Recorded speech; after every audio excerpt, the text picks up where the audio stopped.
Folks, it's that time of year where we're starting to get some MLB pipeline news, and Paul Skenes and Anthony Solometo are ranked very highly among the MLB pipeline for pitchers. We're going to talk about that as well as some players that could see massive improvements this year and players who could take a step back on the Locked On Pirates podcast.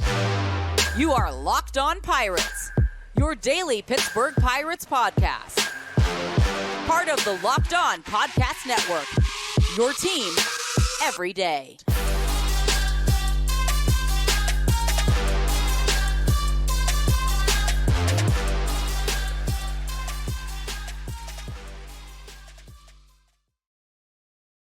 And folks, welcome back to the Locked On Pirates podcast here on the Locked On Podcast Network, where it's your team, your Pittsburgh Pirates every day. My name is Ethan Smith, your host of this wonderful show here on the Locked On Podcast Network, where I'm bringing you all of your news, analysis, opinions, and reactions to everything going on in the world of the Pittsburgh Pirates as it happens. Again, thank you for always tuning into this show, as you always do on all of your podcast platforms, because ultimately this podcast is free on all of your podcast platforms. Make sure you subscribe on YouTube, follow on Spotify, turn that notification bell on so you always know when Locked On Pirates is coming your way.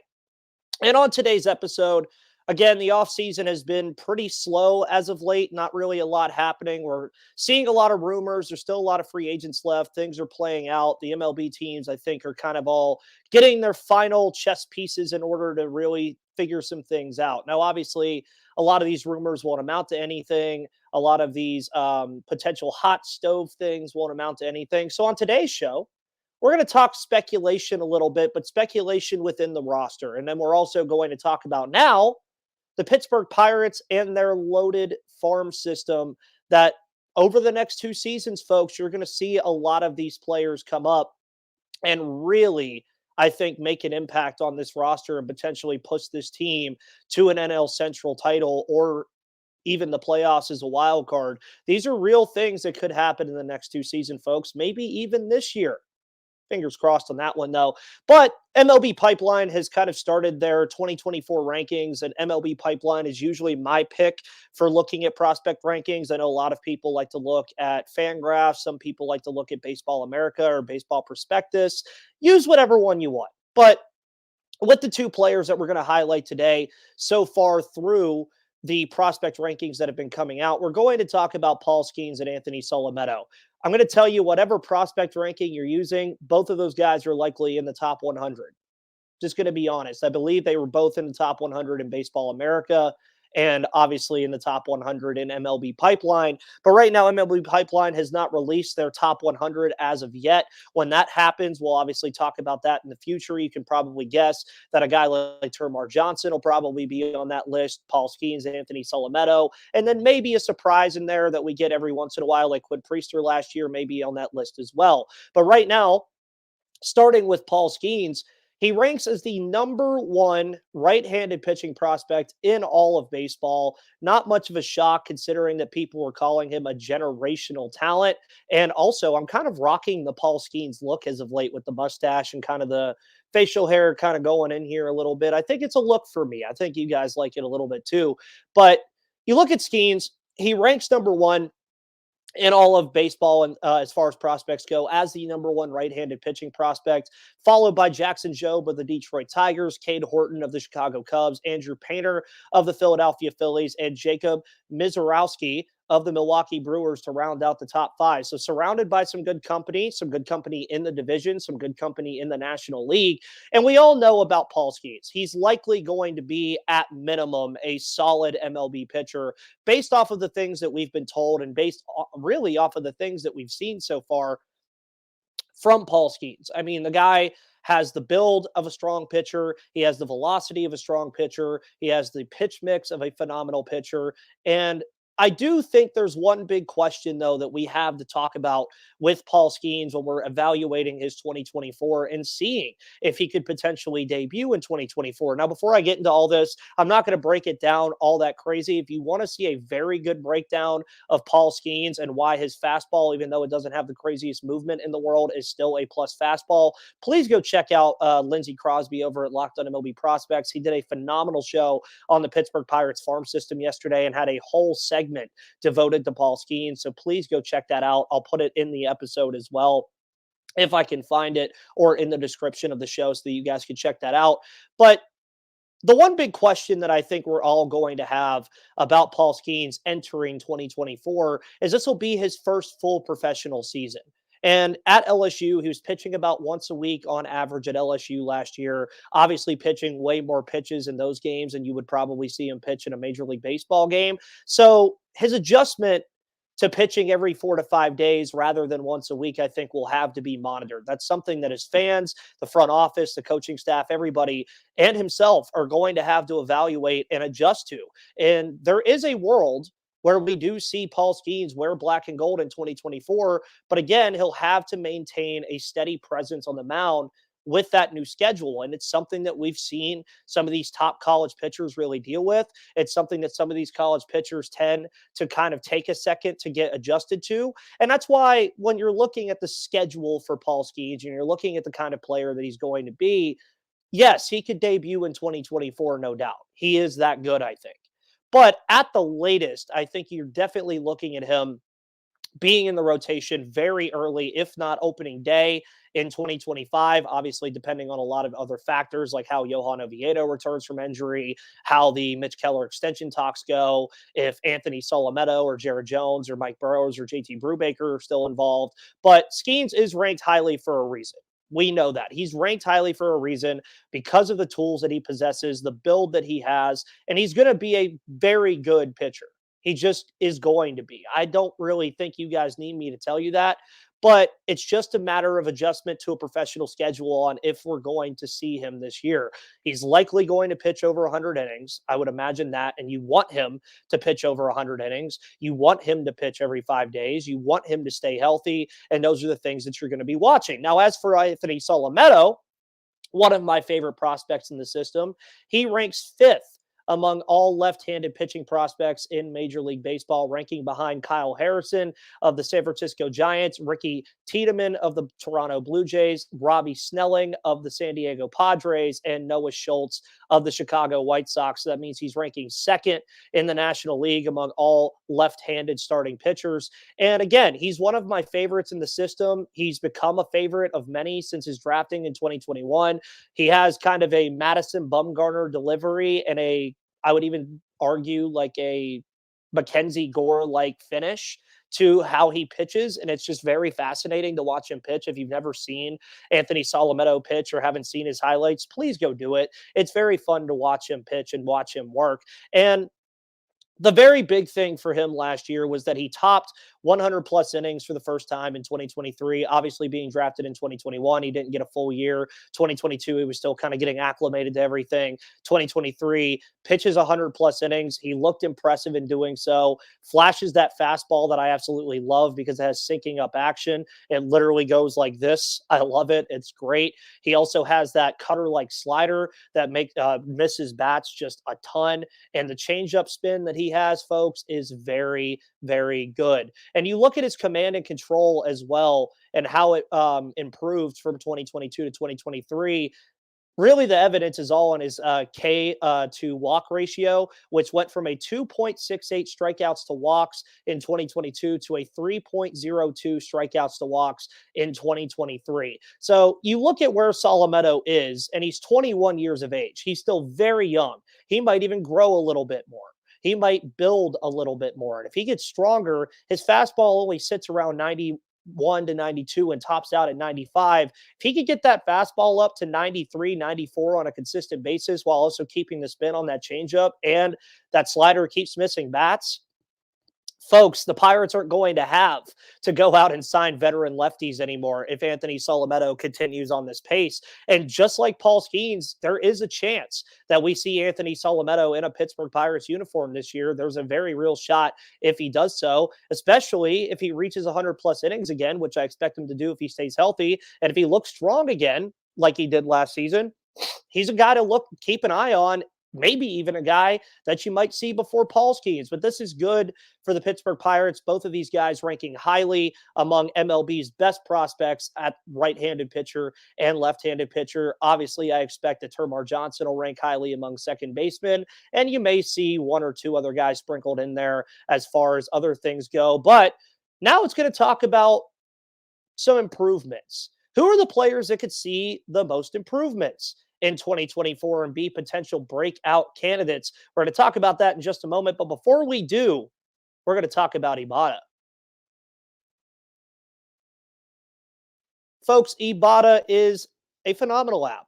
You need to start earning cash back because guess what? It's tax season. Some of you might be getting taxes back. Some of you might be having to pay taxes. But the new year for many people means resolutions to save money. So stop shopping without getting anything in return and start getting cash back on every purchase you make with Ibotta. After the holidays, we could all use a little extra cash in our pockets, especially after all the gift giving. We still need to buy the everyday things we need like groceries, food, all that other stuff. So make sure you're getting cash back on all of your everyday purchases with Ibotta. Ibotta is a free app that gives you the most cash back every time you shop on hundreds of items, from groceries to beauty supplies to toys. So you can make sure you're beating inflation no matter what you're purchasing. The average Ibotta user earns $145 per year. That could cover the cost of an entire shopping trip, buy that flight you've been eyeing, or that game you've been dying to go to, or even the fancy dinner you've been craving with your wife or husband.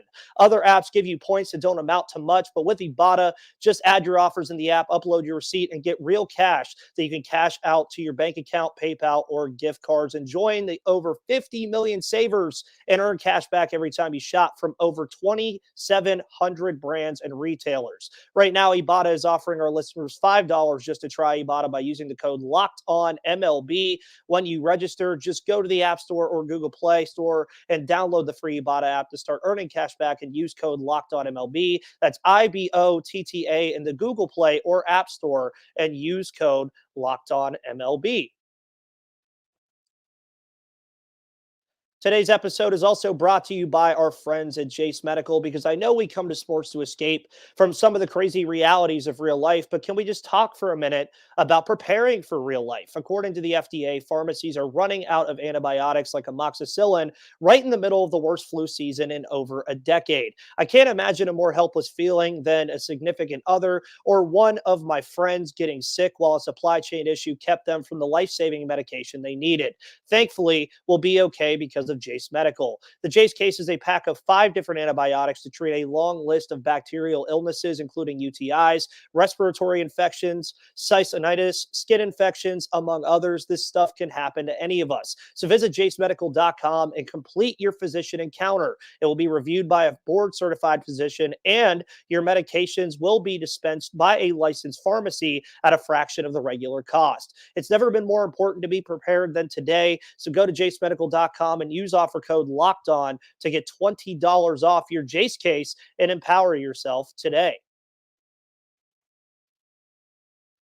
And folks, also, if you love seeing this podcast and want to see more of it, make sure you head over to Locked On Sports today, because Locked On has launched the first ever national sports 24/7 streaming channel on YouTube. Locked On Sports Today is here for you 24/7, covering the top sports stories of the day with the local experts of Locked On, plus our national shows covering every league. So go to Locked On Sports Today on YouTube and subscribe to the first ever national sports 24/7 streaming channel today. And welcome back to Locked On Pirates, as you guys always enjoy coming to this show and watching it and commenting and all that. And I love you guys so much. I really, really do. And 2024 is going to be a great year. And there's a potential that 3 players that I'm about to mention, yeah, I'm holding up 6, but I'm doing 3 because I just love doing this, have the potential of being breakout candidates in 2024. And I'm very excited to talk about these players, and especially excited to talk about the first player, and that's Liover Peguero, because I genuinely believe there are signs that we can point at from last season that say these guys could potentially be breakout candidates in 2024, or at least improve on what they did in 2023. Because again, a lot of guys did underperform last year by MLB standards, but also you have to keep in mind a lot of these guys were either in their first or even second year of being at the major league level and probably don't even have enough stats to even equate to a full MLB season yet. So we have to keep that in mind too. But Liover Peguero, you knew he was one of my favorite players and would be on this list. I talk about him all the time. I love Liover Peguero. I'm even thinking about getting a Peguero jersey possibly, but he made his full-time debut in 2023, getting 213 at-bats in the process. In those at-bats, of course, he flashed some of that, what we expected from him. Good contact, limited the strikeouts pretty well, but he also flashed some plus power. You saw him flash that power a little bit, a part of his game that many were surprised with in 2023. He had a home run every 30 at-bats last season. So to use an example with that metric as a projection for 2024, as if he wins the second base job and gets plenty of playing time, Peguero ranked 10th on the team last year in at-bats. So let's just go up 5 spots to Andrew McCutchen, who ranked at number 5, who had 390. A pretty good spot, I think, that Peguero could end up being in that 300 to 350 range probably. But let's just say he gets 390 at-bats. If Peguero got 390 at-bats and stayed on that same home run pace, he would hit 13 homers in 2024.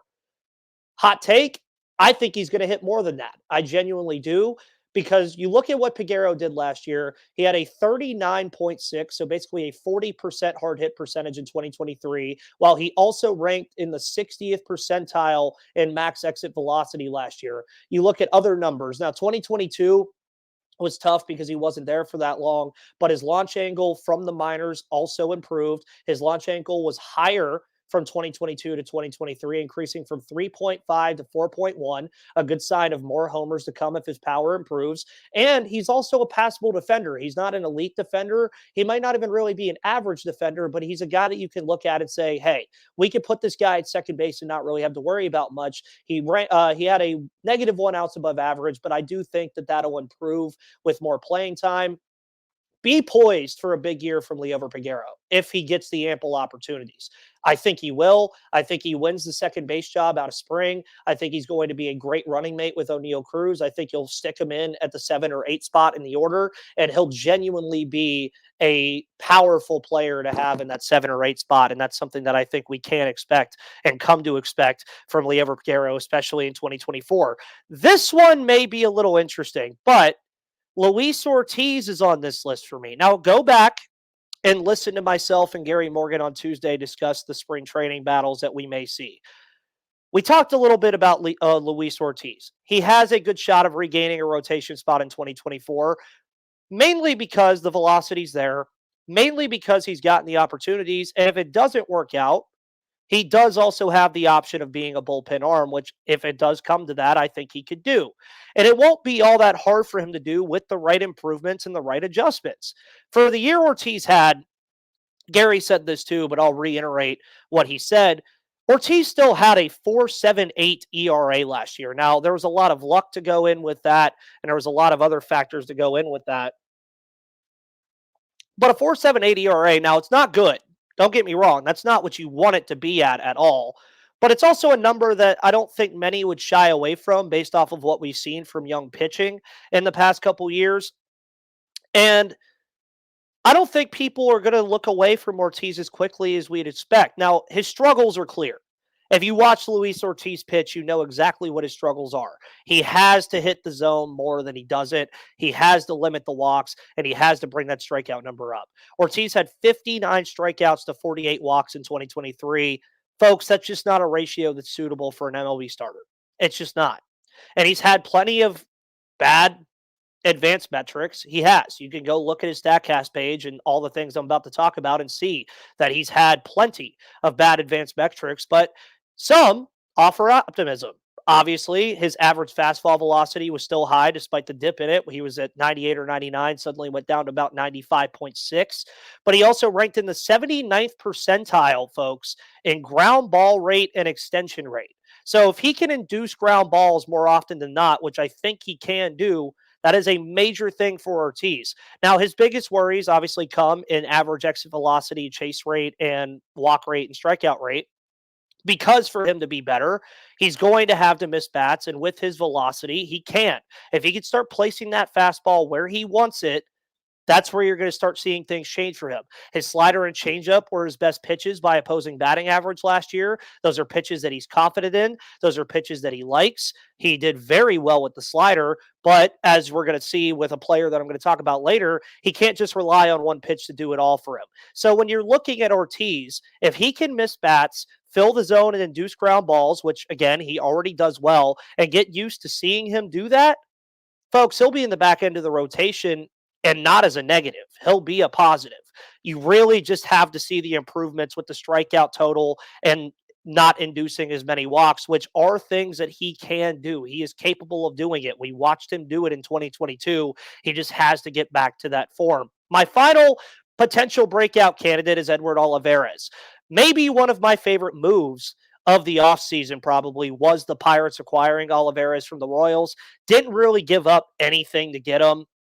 And he's not a franchise-changing player. Well, let's just go ahead and say that now. But he does have the tools to be a breakout player in 2024. He played 107 games last year. He hit 12 homers while batting .263 with a .769 OPS. Numbers that for sure are going to induce a positive reaction. And one of the numbers that I was looking at when I was researching this morning, he also owns a 109 OPS plus over the last 2 years, which then I looked at the Pirates leaders in that metric last year, and he would have ranked 4th on the Pirates roster last season with that 109 OPS plus that he had. Now, his negatives are clear. He's a negative defensive player. We know that. He is not going to be ever really a great defensive player. If he can improve on that a little bit, it would be nice. But if you're going to have Olivares in there, you're probably going to have somebody else that can also play the field more often than not. That's really going to be his biggest calling card is his bat. But you're looking at a guy that if he could feed into his high expected rates in batting average and slugging, which he ranked very high in last season, probably in the 70th percentile or higher. I didn't write it down, but I know it's up there. Folks, you're looking at a guy who could be a potentially 20-plus home run player. Now, you look at some of the projections from Fangraphs and Baseball Reference, they have him around 13 to 15. But if you're also having a guy in the 8 or 9 hole and Edward Olivares batting there and he's hitting 13 to 15, maybe even 20 home runs, folks, that is a powerful thing to have for a team that wants to improve on their 76 wins from last year. Now, he'll obviously have to win time in a loaded outfield battle with folks like Palacios, Gorski, Smith and Jigba, Ji-Hwan Bae, Palacios, etc. But with the right performance and improvements and showcase of that power that he possesses, especially in PNC Park, I think Olivares could become a staple in the lineup more often than not. So those are my 3 that I think are going to be potential breakout candidates in 2023. Who are some potential letdown candidates, or 2024? Who are some potential letdown candidates in 2024? We're going to talk about that in just a moment. But before we do that, we're going to talk about the people at FanDuel. Folks, the NFL playoffs are in full swing. The divisional round is this weekend. And if you want to go try to make some money, go do it because the NFL playoffs are here, but there's still time to get in on the action with FanDuel, America's #1 sportsbook, because right now, new customers get $150 in bonus bets guaranteed when you place a $5 bet. That means you get $150 in bonus bets, win or lose. The app is super easy to use, and there's so many different ways to bet, like live save game parlays. You can find bets in the new Explore tab, make a parlay in the Parlay Hub, the best way to find those popular parlays that can make you a lot of money, and more. So visit FanDuel.com/lockedon and make your first bet a layup, because FanDuel is an official partner of the NFL and an official sponsor of the Locked On Podcast Network. And folks, welcome to the third segment of Locked On Pirates here on the Locked On Podcast Network, where it's your team, your Pittsburgh Pirates, every single day. Thank you for tuning into this third segment. As you do, loyal listeners, I appreciate you a lot. You guys always do great. You guys have done great in the offseason with view counts. You guys have done great commenting, liking, subscribing. Thank you. Now, before I talk about these 3 players that I have as potential letdown candidates in 2024, let me say this. Just because I'm saying they could be letdown candidates does not mean they're going to be gone. That does not mean that I'm giving up on them. There's just signs that point to me that say they could be potential letdown candidates. And the first one is Nick Gonzalez. Now, Nick Gonzalez, friend of the show, has been on the show before, but I still have to be fair in evaluating him. And so far, folks, it's not that great. He was a former first round pick, the first round pick of the Ben Cherington era out of New Mexico State, and was praised for his hit tool coming out of college, but we just haven't seen it come to fruition yet. Now, obviously, very small sample size at the big leagues, better numbers in the minor leagues. In 150 in at-bats, Gonzo batted 209 with a measly 616 OPS, but we all know his biggest worry, and that's the strikeout numbers. He had 36 strikeouts last season in those 115 at-bats, which equates to a strikeout every 3 at-bats. Which, if you do the math, you're going to get a minimum of 3 at-bats a game if you play the full game. It's just not good because that means he's striking out every single game on average. That just can't happen. And you're also looking at a guy who, although due to his stature, was praised for having plus power. But he only hit 2 home runs last year with an average exit velo of 85.5. Those have to improve if he wants to be on this roster. Now, he also hasn't elicited walks very well either. So, yeah, there's a lot of signs that say, just give up on him. But me saying he's a potential letdown candidate is not giving up on him by no means. I say that again. But time is ticking for him. You look at Peguero. You look at Jared Triolo. You look at Ji-Hwan Bae. They're all fighting for second base now. If Oneil Cruz stays healthy and can play defense at shortstop, that spot is taken. And that is all before Termar Johnson comes down the pipe. So he's done much better in the minors for sure. We know that. But that's not what I want. It's not what he wants. And that's not what you guys want. You want him to be a good player at the major league level and contribute to this team. But if he has to bring the strikeout number down, he has to show some power at the big leagues if he wants to stick around. And he just has to do those things, or else he could be swept under the rug sooner rather than later. Now, Jose Hernandez is my next one. Jose Hernandez is an interesting one because he was a Rule 5 selection who we've seen flash some good and some bad thus far in his time in Pittsburgh. Last year, 50 2/3 innings pitched, kind of got thrust into that role with the injury to Harleen Garcia, who never pitched with the team due to injury. And he had a 4.97 ERA, 1.36 whip last season, but he definitely struggled with walk rate and chase rate numbers that would need to go up and go help his ERA. He was, however, good at striking out batters, having a 27.8 strikeout percentage last season. But my biggest concern for Hernandez after researching it is if his fastball can be a plus pitch, and so far it hasn't. He allowed a 322 average last season with his fastball, eliciting only a 13.7 whiff percentage. And he struggled with his changeup as well, although he's more of a slider fastball combo pitcher. And now his slider is a plus pitch and missed bats 40% of the time and had a 170 opposing batting average. But for me to be confident in Hernandez, I can't have him rely on one pitch out of the pen. Now, obviously, bullpen arms like Bednar and some of those guys can do that because they're just that good. Hernandez, I just don't think is just that good yet to only rely on one pitch. Now, you look at Ryan Baraki last year, who also emerged as a strong left-handed option, and it gets harder for Hernandez because of how successful Baraki was. And if Baraki outperforms him again as a top left-handed pitching option in the pen, that's going to limit his playing time. That's going to limit his innings, thus limiting his opportunities for improvement. Now, he is 26 years of age. He's going to have time to figure this out. The Pirates invested a Rule 5 selection in him, so obviously he's going to have time to figure it out. But if he can make that fastball a plus pitch, he could be a phenomenal option in the pen for them, but he hasn't shown me that just yet, that he can do so. And opposing pitchers, I think, will eventually stop chasing the slider and put the bat on it. And if that happens, then it's kind of hard to even justify allowing Hernandez to go in the game at all. And my final player is a player I've talked about a lot on the show lately, and it's Ji-Hwan Bae. Of course, I wrote a great article on Bae over at Steel City Pirates and talked about him last week as a potential roster casualty. He is intriguing, seeing as he has the potential to bounce between the middle infield and the corner outfield spots. But the biggest concern is the defense and if the bat can really be a plus for him. I don't really know if it can be. And outside of being a plus base runner, which we all know, nothing else really flashes off the page for him. He's not a plus defender, and he ranked in the 25th percentile or lower in 7 different major StatCast hitting metrics last year. You don't want to hear that. And his defense is also a question mark, as I mentioned, a question mark that we may never see a overly positive answer for. But if he can become an average defender, he'll find a place. But my biggest concern now is with Connor Joe and Jared Triolo likely to be the main utility players on this roster, and with Peguero, Gonzalez, Triolo again, and that outfield being loaded, as I mentioned earlier, with Olivares. Where does he stick, and where do those opportunities he received in 2024 when he ranked sixth in at bats on the team come from?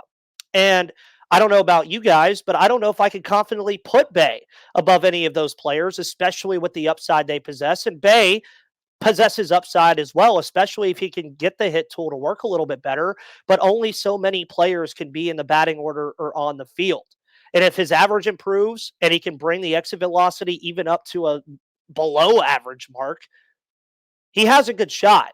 But the question again is, will he get the opportunity to do so? And if he does, then it's going to all be based on how he does in the field.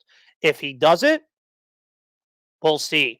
Folks, those are the talking points today. Paul Skenes and Anthony Solometo rank highly as Pirates prospects around Major League Baseball. Leover Peguero, Luis Ortiz, and Edward Olivares are some early potential breakout candidates. Nick Gonzalez, G1 Bay, and Jose Hernandez are early potential letdown candidates.